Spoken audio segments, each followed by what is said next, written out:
This is a great question. There are two things that this is making me think about.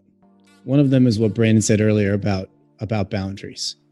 We're going to have to decide these aspects that we want to exist in our new normal.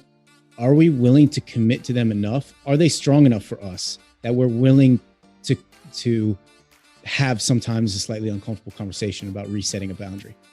Because you're absolutely right. If someone has expected one thing from you, and then there's a sudden change, they might have a reaction. So let's make sure that the new normal things that we're bringing forward after this time that involve other people, let's make sure that we're committed to them enough, the things we choose, that we're committed to them enough that we're willing to have those conversations, my guess is that since everybody is in the same boat, that those conversations are going to be much easier coming out of this than they possibly ever were before, And the other thing that this question is making me think of is, why don't you ask them, these other people that you think are going to be resistant?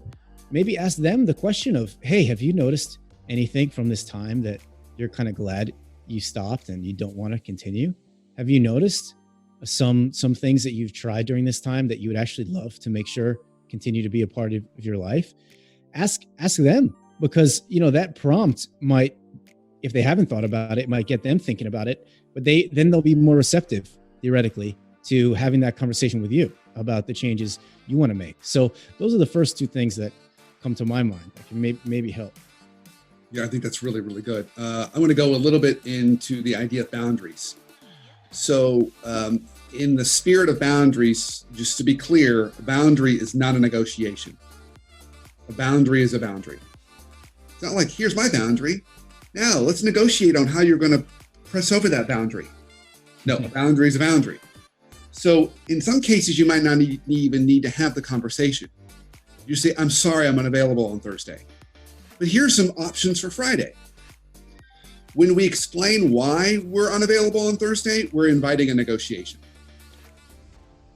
And so we want to be real careful that we don't do that. You're unavailable and then immediately pivot to other solutions. 20% the boundary, 80% alternate solutions. Okay. I like that a lot. That works in every case except one, your boss. So you can't say, sorry, boss, I'm unavailable for calls tomorrow. or I'm not coming into work. I've decided I'm working from home. I'm more productive.